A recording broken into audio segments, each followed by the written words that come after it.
que se ha juzgado y esto pues incrementa, ¿no?, las posibilidades de violencia sexual sobre las víctimas.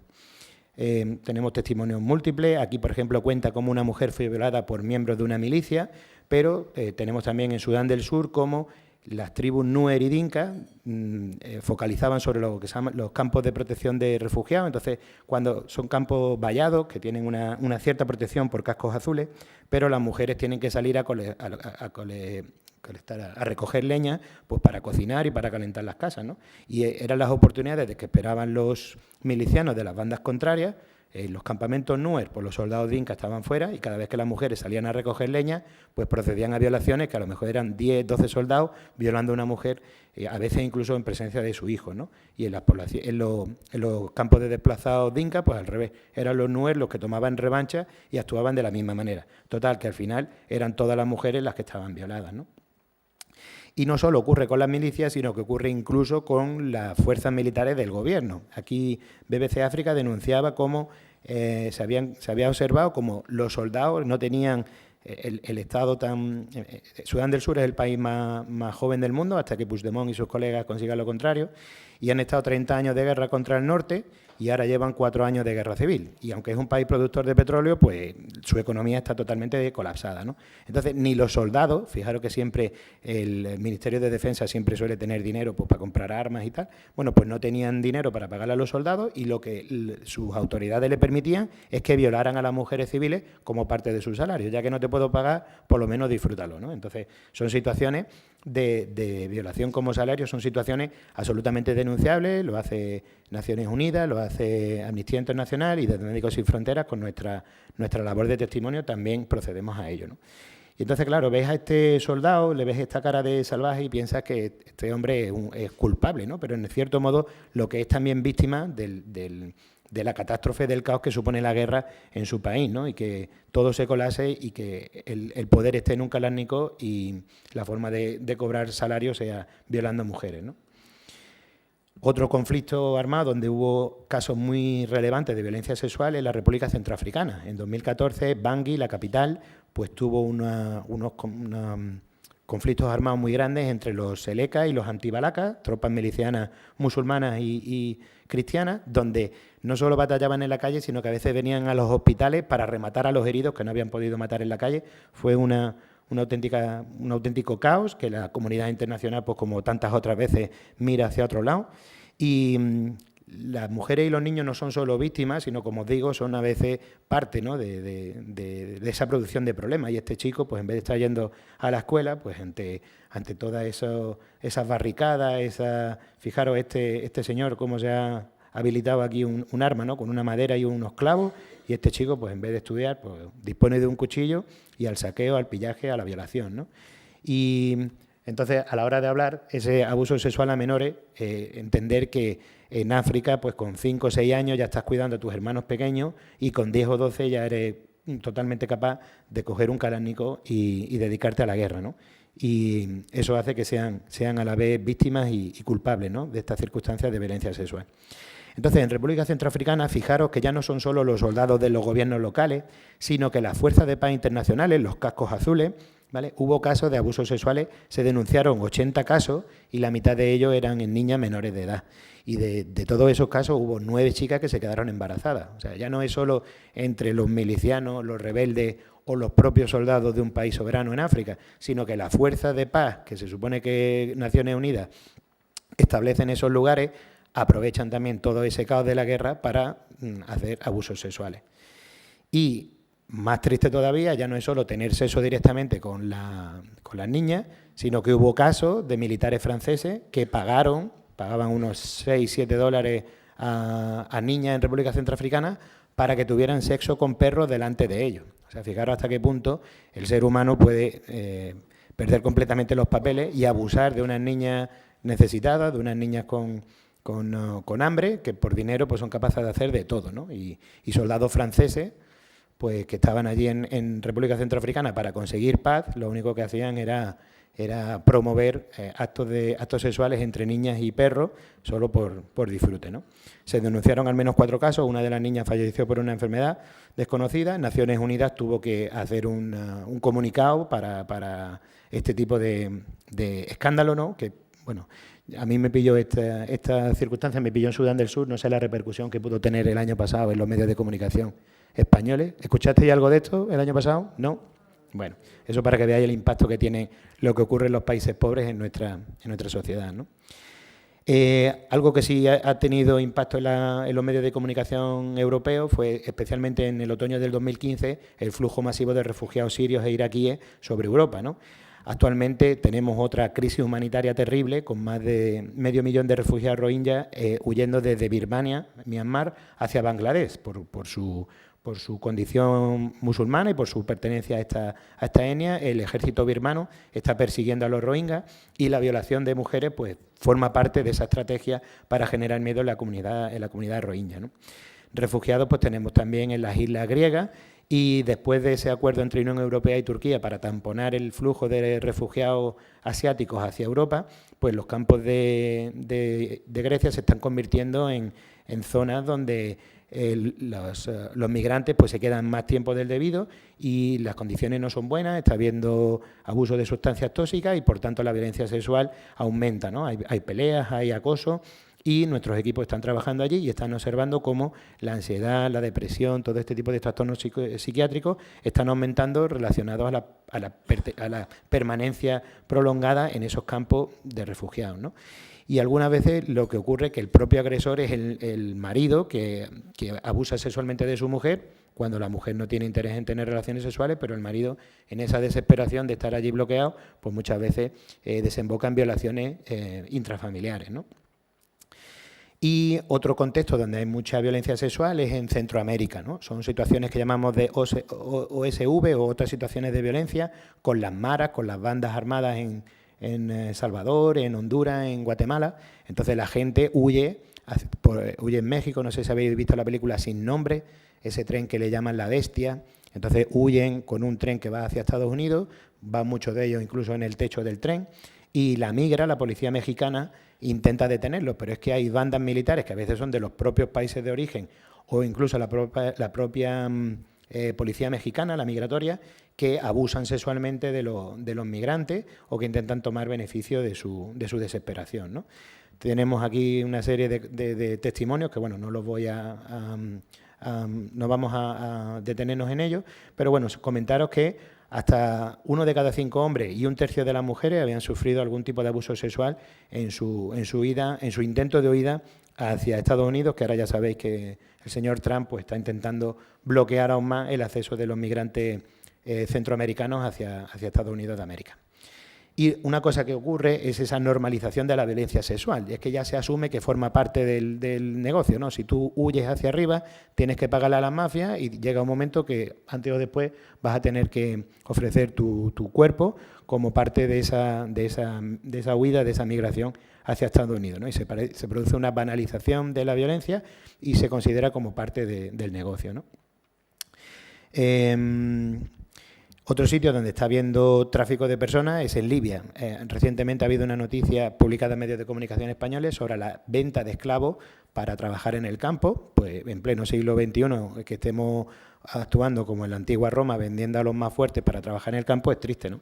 Y no solo los hombres, sino las mujeres pues son obligadas a prostituirse en todo este tráfico de personas subsaharianas mayormente, que están en Libia intentando alcanzar las costas europeas, ¿no?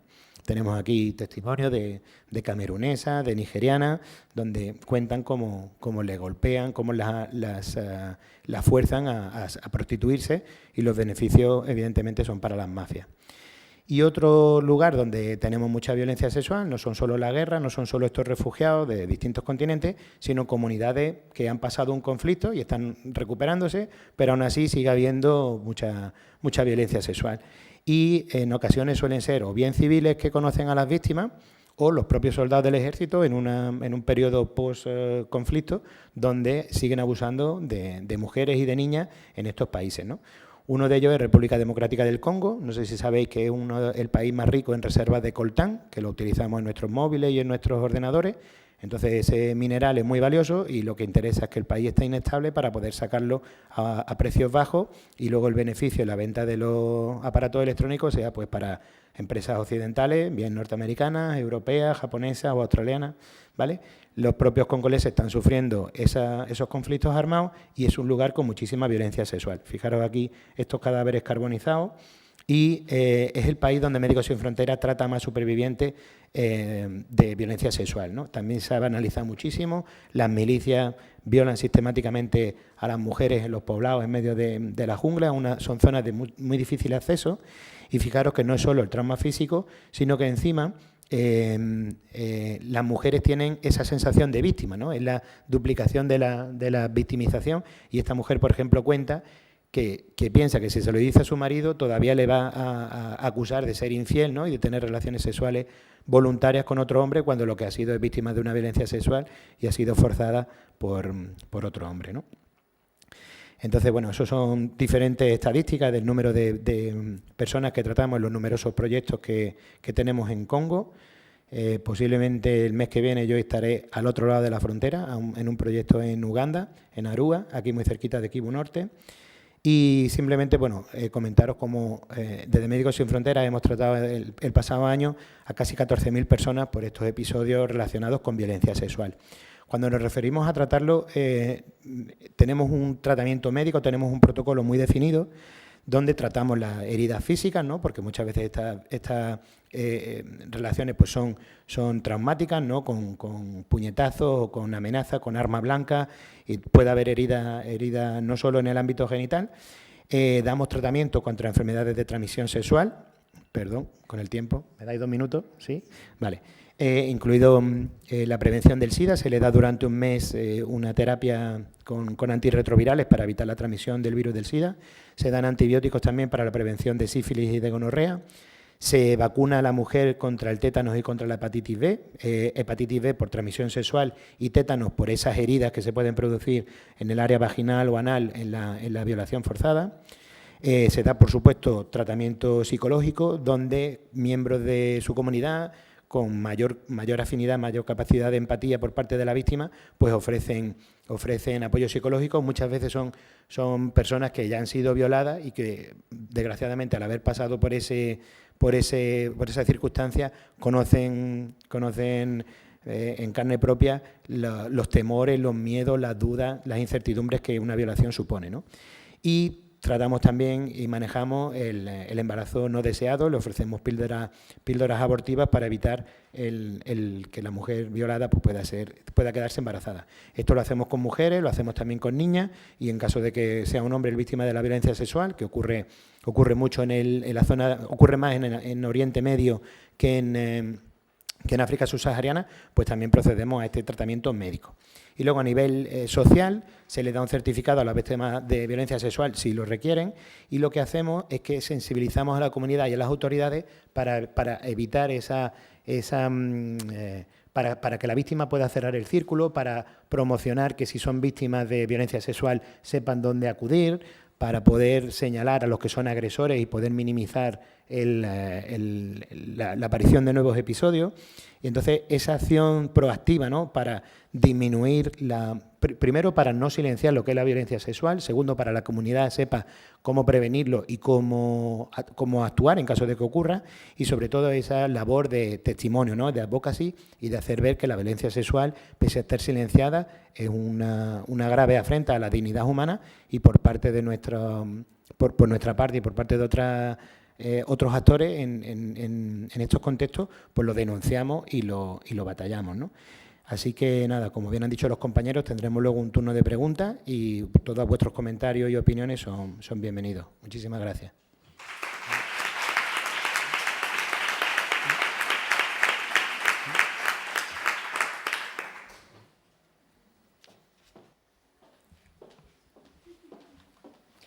Muchas gracias, Pascual, por tu intervención.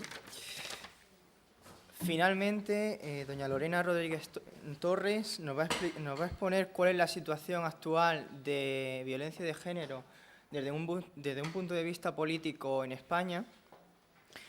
Y Así que vale, cuando estime oportuno, recibámosla con un fuerte aplauso.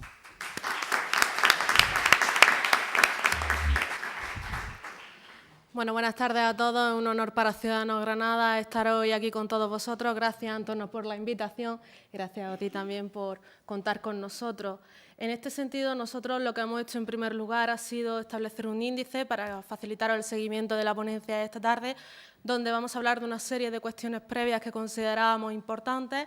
Vamos a entrar en materia de los abusos sexuales a menores, en este caso en España, y luego en tres partes que hemos querido incidir. En primer lugar, sobre las iniciativas que se han llevado a nivel nacional en el Congreso de los Diputados. En segundo lugar, de ese famoso Pacto de Estado contra la violencia de género. Y en tercer lugar, en lo que estamos trabajando aquí en Granada, con una serie de conclusiones finales y unos agradecimientos.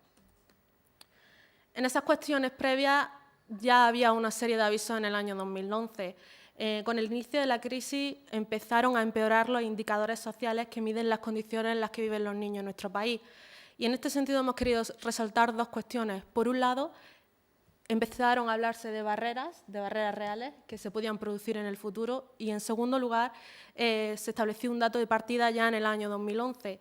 Y es que uno de cada 4 niños ya se encontraban dentro del 20% más pobre de la sociedad.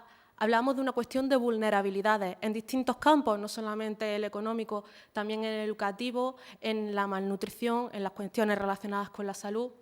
Seguimos avanzando en orden cronológico y en el año 2012 precisamente fue UNICEF que, a través del informe del Comité Español, señala que existían ya argumentos éticos, políticos, económicos y de edad para empezar a trabajar en políticas que fueran lo suficientemente ambiciosas como para poder llegar en definitiva, al objetivo que se pretende, que es proteger a los más pequeños.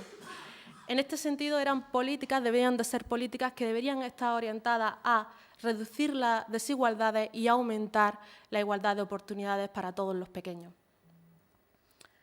Igualmente, también hemos querido y hemos considerado importante hablar de la familia, porque así lo empieza a hacer Europa, tanto lo que es el Consejo de Europa como la Unión Europea, quien incide principalmente en dos tipos de políticas. Una primera, que son las políticas familiares. Europa quiere poner el centro de atención en la familia porque entiende, considera y valora que es necesario tener en cuenta que nuestros pequeños de hoy serán nuestros ciudadanos del futuro y que su primer núcleo, su primer contacto con la realidad es su entorno familiar. Por eso, Europa invita a invertir en gasto familiar como una inversión, ellos lo definen así en su informe, a largo plazo, porque de los hijos e hijas depende de la prosperidad y el bienestar futuro de todo un país. Y en ese sentido dan una serie de recomendaciones y establecen guías que los Estados miembros entendemos que deben de cumplir y a las que deben de acatar. Pero también establecen políticas y programas de apoyo a las familias, sobre todo dando prioridad a esos hogares con una situación especial de vulnerabilidad económica y sobre todo poniendo especial hincapié en que es necesario proteger y sobre todo informar de la situación en la que se encuentran a día de hoy muchos pequeños también en nuestro continente. El último punto, pero no por ello el menos importante, todo lo contrario, es la violencia de género. Y entramos en materia. Porque también Europa, y ahí tienen ustedes el dato, padece de matrimonio infantil, donde hay niñas, sobre todo si ven los datos, en Europa central y oriental. Nosotros hemos querido hacer especial hincapié en ello. Toda la parte sombreada en oscuro y toda la parte sombreada en oscuro hace alusión al porcentaje de mujeres de entre menos de 15 años que en algún momento han padecido matrimonio infantil, pero sobre todo el dato principal está en aquellas niñas o adolescentes que sobrepasan los 15 años, pero que se obligan o las obligan a contraer matrimonio. En general, en torno al 24% de las adolescentes y niñas, estamos hablando de 750 millones en todo el mundo, están casadas antes de cumplir los 18 años, frente al 30% de los años 90. Como veis, la diferencia de porcentaje no es muy diferente, pero sí es muy alarmante. El matrimonio infantil no solamente acaba con el proyecto educativo de una niña, de un adolescente, sino que también acaba con su proyecto de vida, porque obliga o invita a tener que dejar a un lado su formación, sus valores, sus principios, porque se encuentra en una situación de ansiedad, de depresión, de la cual no puede salir por sí misma y de la cual nosotros entendemos que todos los agentes implicados debemos, por lo menos, sentarnos a trabajar y a dialogar para evitar que eso se produzca. Pero también distintos colectivos se están haciendo eco de esta situación que, como bien están viendo ustedes, los datos reflejan que es una realidad también en España. Los pediatras piden una ley integral para proteger a los menores víctimas del maltrato.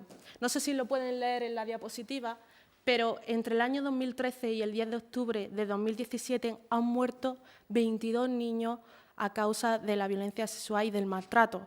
Es una cifra alarmante en un país supuestamente desarrollado como es el nuestro, porque la violencia sexual perjudica y es una alarma tanto en países en vía de desarrollo como en países desarrollados como en nuestro caso. Pero más titulares alarmantes.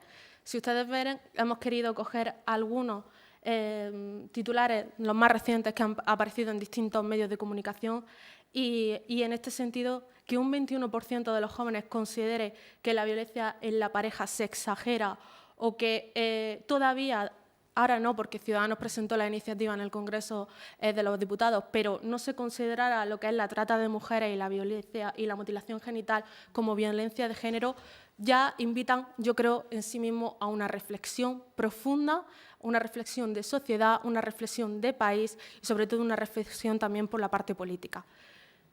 Al igual que todas las asociaciones que tenemos aquí, hay otras asociaciones que también, esos otros titulares que pueden ver, ponen encima de la mesa o tratan de denunciar esta situación también en nuestro país. Pero de lo que hay que hablar en definitiva es que el abuso sexual a menores, la violencia sexual, existe en España y es una realidad que hay que abordar. Es uno de los tipos de violencia más silenciosos, pero no por eso tiene que ser el más desconocido. Tenemos que trabajar porque son muchas las posibilidades que tenemos para poder ayudar a todos esos niños y adolescentes que sufren en algún momento o que han sufrido este tipo de violencia, porque ya los datos, como digo, son muy alarmantes. Hemos querido además hacer especial hincapié en los perfiles. En este sentido, entre un 10 o un 20% de la población en España, según el último informe de Save the Children, ojos que no quieren ver, que como ustedes algunos conocerán, tuvo una gran repercusión hace unos meses, hay personas en España que han sufrido algún tipo de los abusos sexuales durante su infancia y además esos abusos sexuales tienen distintos perfiles en hombre y en mujer. En el caso de las chicas se producen entre los 7 y los 9 años y normalmente se centran en su entorno familiar o tienen algún grado de parentesco, en este caso con la persona que invade su intimidad, porque al final es invadir su intimidad, es invadir su libertad. Y en el caso de los niños mayormente ocurre en otro tipo de campo, mayormente en un campo donde exista un abuso de autoridad por parte del agresor, sobre todo en materia pues, deportiva, sobre todo en centros educativos. Todo eso es importante también tener en cuenta estos dos perfiles porque partiendo de la base de estos estudios es como se puede empezar a diseñar esas soluciones. Pero el dato general es que 6 de cada 10 abusadores son conocidos tanto por los niños como por las niñas. Más datos importantes que nosotros hemos querido poner encima de la mesa. Uno de ellos a raíz del plan internacional que se presentó que hace el plan internacional que se presentó en el Día Internacional de la Niña, el pasado octubre de 2017, y es que las niñas en España tienen la percepción de que son menos valoradas que los niños. Y en esa intimidación psicológica que pueden tener hay una creencia entre los jóvenes y los que ya rozan la juventud más tirando a la edad adulta, que se puede luchar contra eso, pero que los poderes públicos en este caso tienen un papel fundamental para en este caso trabajar y poder implantar políticas que conlleven a que esa realidad, esa percepción que tienen las niñas cambien.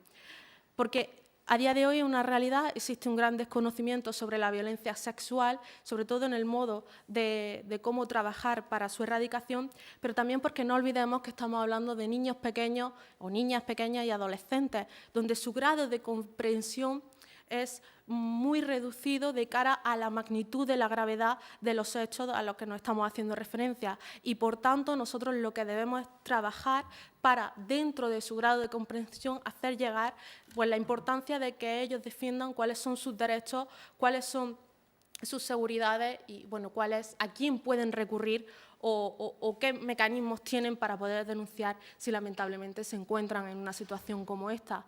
Yo no sé si ustedes aquí conocen, ¿cuántos conocen que existe un teléfono andaluz contra el acoso sexual o contra la violencia sexual? 2. 2 en todo el salón. Pues, por lo pronto, me acabáis de adelantar una de las cuestiones que iba a comentar más adelante, pero difundir lo que a día de hoy tenemos es, yo creo, el primer paso. Hay que trabajar para el futuro, queda mucho por hacer, pero vamos a empezar dando a conocer qué herramientas tenemos hoy en día. En este sentido, unas breves consideraciones jurídicas. Nosotros, en nuestro sistema normativo, tenemos, desde la reciente reforma del Código Penal, la incorporación del tipo delictivo tanto de la agresión sexual como en este caso, del abuso sexual. Yo he querido hacer aquí un ejemplo. Es texto, es lo que dice el artículo 183 del Código Penal, pero podría haber puesto igualmente el 184, que es el que se refiere a la agresión sexual, pero en definitiva hay una serie de un tipo básico que se llama en derecho penal, que es el hecho que se comete, el hecho delictivo, pero luego también es verdad que nosotros tenemos una realidad en cuanto a los menores muy diferente. Nosotros tenemos pequeños que presentan algún tipo de diversidad funcional, nosotros tenemos situaciones o casos que se han dado en las que no es un agresor, sino que son varios agresores, nosotros tenemos casos en los que la relación de parentesco o la de superioridad pues es una prevalencia clara a la hora de cometer el abuso. En definitiva, hay una serie de cuestiones muy específicas, caso a caso, que hay que tener en cuenta y sobre las que también se debe de trabajar. Quería mostrarles en este sentido la justicia en qué momento se encuentra. Este es el actual, está sacado de esta mañana, la base del Centro de Documentación Judicial, el C2, del Consejo General del Poder Judicial. Son las sentencias recientes que se han promulgado en materia de violencia sexual, y la última que aparecía esta mañana es del 26 de septiembre de 2017. Es decir, hay una serie de realidades a las que nos tenemos que enfrentar, casuísticas muy diversas, pero sobre todo sobre las que tenemos que trabajar. ¿Y qué ha hecho Ciudadanos en este sentido durante este tiempo en el Congreso de los Diputados? Pues yo quiero hacer especial hincapié en 4 cuestiones, 4 PNL. Una PNL, una propuesta no de ley, que, para quien no lo sepa, lo que permite, por un lado, es instar al Gobierno a realizar una serie de actuaciones, o bien instar para que se empiece a trabajar en temas que son de una especial relevancia social, o bien sirve también para poner encima de la mesa una serie de mecanismos que irán después a las distintas comisiones para que al final se concrete en un texto que no tenga carácter de ley, pero que sí sirva para poner encima de la mesa pues, cuestiones como las que estamos hablando, ¿no? En este sentido, se ha llevado la primera de ellas, y voy a ser muy breve porque lo importante es el mensaje, la instauración de un foro de participación infantil y adolescente. De Ciudadanos consideramos que el primer paso es escuchar a los pequeños. No sé si saben ustedes, pero a nivel nacional existen distintos consejos municipales o autonómicos de participación infantil y adolescente, y se quiere dar la oportunidad de que haya un foro en el Congreso de los Diputados donde se escuchen las realidades que tienen los niños, cuáles son sus inquietudes, cuáles son pues sus necesidades, sus propuestas, pero también a los profesionales que, como en definitiva trabajan día a día con pequeños, ponen encima de la mesa una serie de cuestiones sobre las que los poderes públicos debemos de trabajar. También se ha valorado aquí que las principales organizaciones destinadas a la protección de la infancia tienen que estar presentes precisamente por esa labor que hemos visto con estos magníficos ponentes que realizan día a día, en este caso o en cualquier otro relacionado, porque para poder implantar soluciones reales primero hay que escuchar, y para poder escuchar necesitamos tener los agentes adecuados para ello. Por eso Sobre esa base también se ha presentado la segunda de las PNL, que es la revisión del sistema de protección a la infancia y a la adolescencia. Hemos visto antes los datos, estamos viendo que hay una realidad social sobre la que hay que trabajar y aunque nosotros tenemos un protocolo de protección a la infancia y a la adolescencia del año 2015, este aumento, este puede ser un ejemplo, este aumento de casos que se han producido desde el año 2013 al año 2017, nosotros entendemos que deben de también trabajarse y debemos sentarnos a ver si verdaderamente desde los poderes públicos estamos protegiendo de forma adecuada a quien más lo necesita y a quienes se encuentran en una situación de especial vulnerabilidad, que son nuestros pequeños y nuestros adolescentes. Pero también otra de las cuestiones es trabajar en instrumentos. Vamos a ver qué herramientas o qué cuestiones podemos poner encima de la mesa que nos permitan empezar a avanzar y empezar a dar soluciones a cuestiones y a realidades que tenemos en día de hoy. Por eso, dentro de esa propuesta se hace especial hincapié en los principios rectores. Ustedes saben que la Convención de los Derechos del Niño estableció una serie de principios. Pues bien, hay una serie de principios que en este caso el Comité de Derechos del Niño ha dicho que son de obligado cumplimiento y que esos principios relacionados con la infancia están por encima de cualquier otra cosa. El principio de no discriminación a los menores, el principio del interés superior del niño, el derecho a la vida, a la supervivencia, a su propio desarrollo, algo que se impide cuando se produce cualquier tipo de violencia sexual. En este sentido, por eso aparece al lado el cuadro, hay que escuchar, hay que comunicar desde los distintos entes las situaciones que están viviendo nuestros pequeños, hay que proteger, hay que ver que esta situación se está dando también cada vez, lamentablemente, con mayor frecuencia en niños. En definitiva, son muchas las cuestiones que hay que trabajar. Por eso, la tercera de las PNL es la revisión del protocolo básico de intervención contra el maltrato infantil en el ámbito familiar. Dentro de esas primeras cuestiones que hemos puesto encima de la mesa, hemos dicho que la familia tiene un papel fundamental y por eso es primordial la intervención dentro del ámbito familiar cuando se produce, cuando se tiene conocimiento o incluso cuando desde los entes que trabajan con los pequeños día a día detectan que puede existir un posible caso de maltrato dentro del ámbito familiar. Y finalmente esa cuarta PNL sobre prevención y detención del acoso escolar. Yo sí quiero diferenciar aquí que una cuestión es el acoso escolar y otra la violencia sexual, pero sí es verdad que recientemente se ha aprobado implantar con agilidad las distintas medidas que establece el protocolo de prevención y detención del acoso escolar y en naranja se han subrayado cuáles se debe especialmente de incidir en materia para poder garantizar la integridad física y moral de los pequeños. Entonces, en ese sentido, hay cuestiones aquí que quizás pueden servir de referencia de cara a trabajar en una normativa o en un reglamento o en definitiva, en un protocolo en la lucha contra la violencia sexual. La segunda parte es ese pacto de Estado contra la violencia de género. No olvidemos que estamos hablando de niños, de niñas, de adolescentes jóvenes, también mujeres, que es importante poner encima de la mesa por la novedad que supone. Yo sí quiero dejar bien claro que el Pacto de Estado fue una exigencia de Ciudadanos al Partido Popular en el momento que se estableció ese pacto para impulsar la investidura, pero sobre todo sí quiero dejar bien claro que todos los partidos han estado trabajando porque el Pacto de Estado tiene que tener esa concienciación. Todos los agentes debemos de sumar en contra de la violencia de género. En la imagen pueden ver ustedes cómo la noticia sale el pasado día 28 de septiembre y cómo se han establecido 213 medidas para proponer soluciones en aras de erradicar ese maltrato que también afecta a niñas y a adolescentes y que también incluye, porque no sé si ustedes lo conocían, medidas destinadas específicamente a ellas. Y ahora después veremos unas cuantas. En este sentido, nuestra diputada en el Congreso, Patricia Reyes, que es quien ha seguido, quien ha trabajado más de cerca todo lo relacionado con el Pacto contra la Violencia de Género, ha puesto encima de la mesa que cualquier tipo de violencia machista, la que sufren nuestras niñas, la que sufren nuestras adolescentes, y la que sufren también nuestros menores, nuestros niños, en esta materia no conviene y no se puede tolerar cometer errores.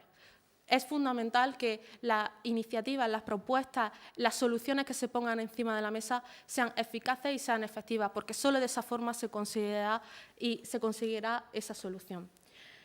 En este sentido, algunas medidas que hemos seleccionado de cara al foro que tenemos hoy esta tarde, pues la universidad. Obviamente estamos en la universidad y la universidad juega un papel fundamental en la lucha contra la violencia sexual.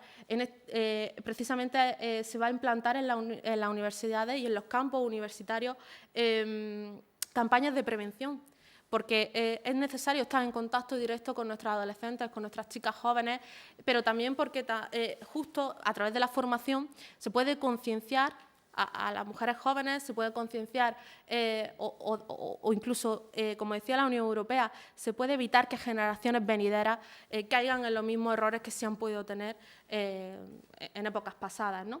Pero también hay una parte muy importante que incide, y es el tercero de los cuadros.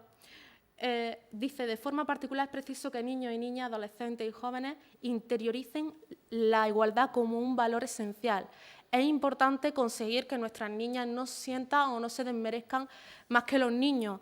Todos deben de tener la conciencia que son igual de válidos, que son ciudadanos del futuro y que tienen una serie de valores y que no son menores que por ser niños o por ser niñas. El fomento de la igualdad y la lucha contra la discriminación es uno de los puntos fuertes de este pacto contra la violencia de género, pero también es la mejor forma para conseguir esa igualdad. Pero más cosas.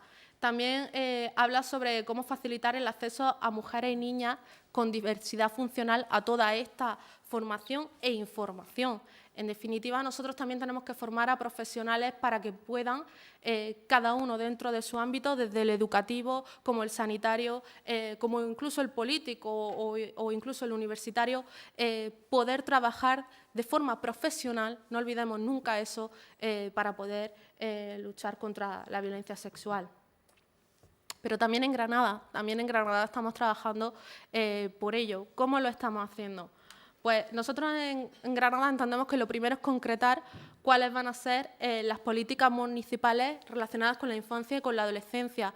Debemos saber sobre qué camino vamos a comenzar a andar y para eso definir los objetivos y poner encima de la mesa los datos es muy importante. Nosotros hemos pedido información, en este caso al equipo de gobierno, para conocer cuántas niñas hay en Granada, cuántos niños hay en Granada, cuántas jóvenes adolescentes hay en Granada, cuántos jóvenes adolescentes hay en Granada, de cuánta gente estamos hablando y, sobre todo, cuáles son sus necesidades, cuáles son sus carencias, cuáles son sus preocupaciones y, en materia de violencia sexual, cuáles son los datos, que es fundamental conocerlo para poder trabajar.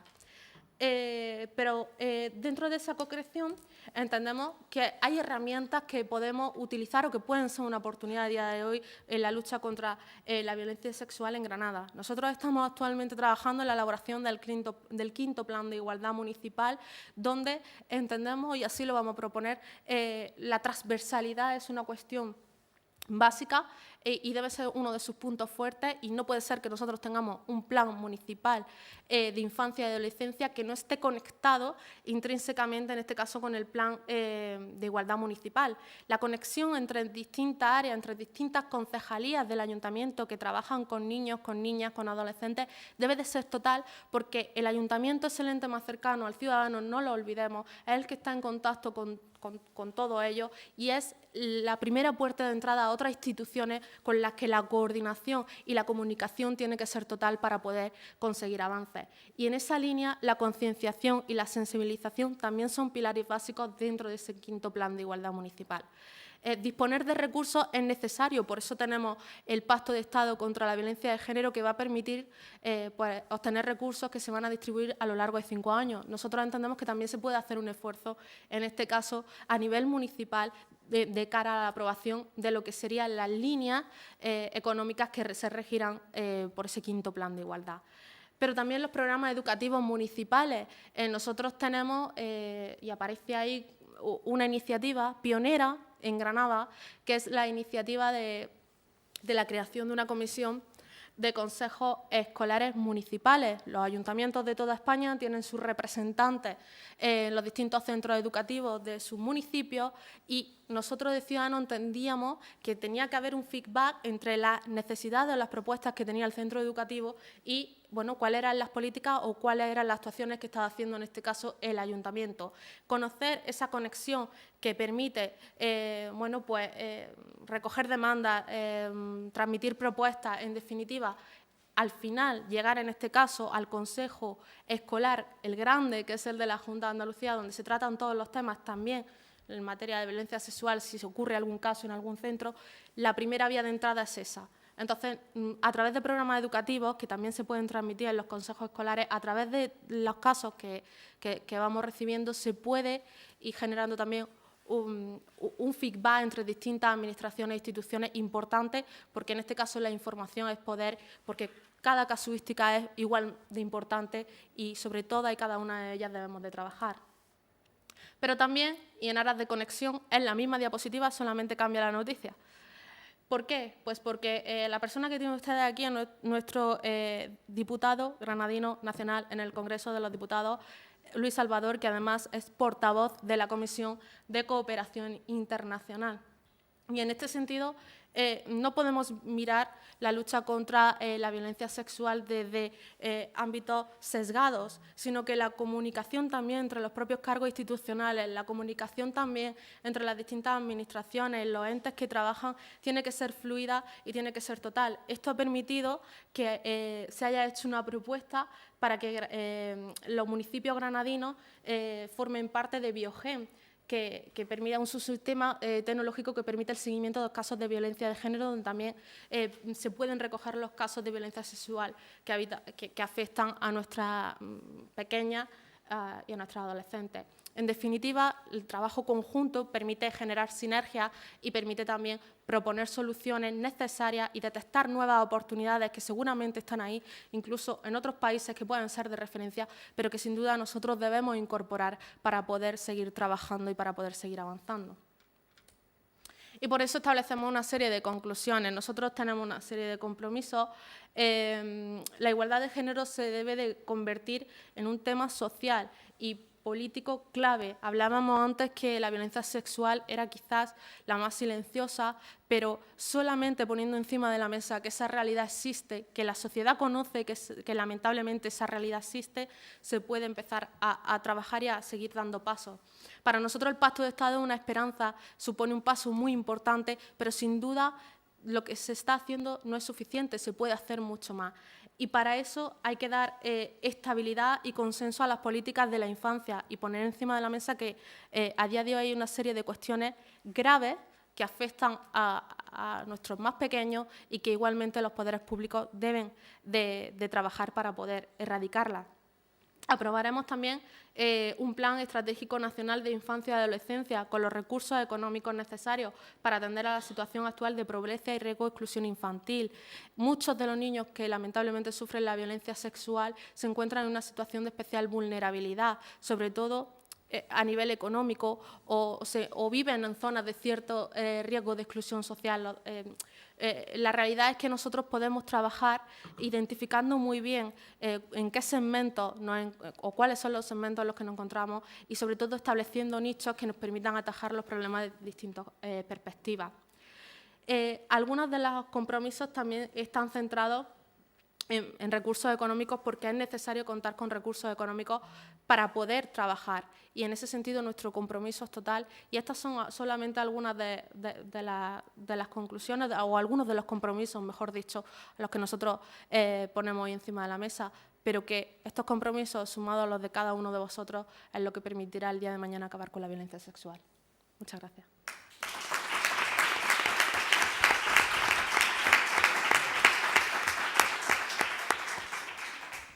Muchas gracias, Lorena, y al resto de los ponentes de nuevo, a doña María del Mar, a Jesús y a Pascual por poder contar con vuestra presencia. Es todo un orgullo para nosotros poder contar con tan altísimo nivel en esta tarde.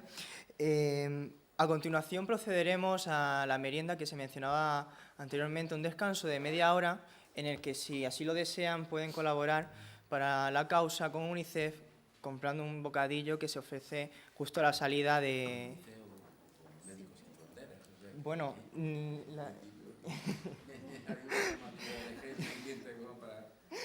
Si participan todos, se puede repartir, por supuesto.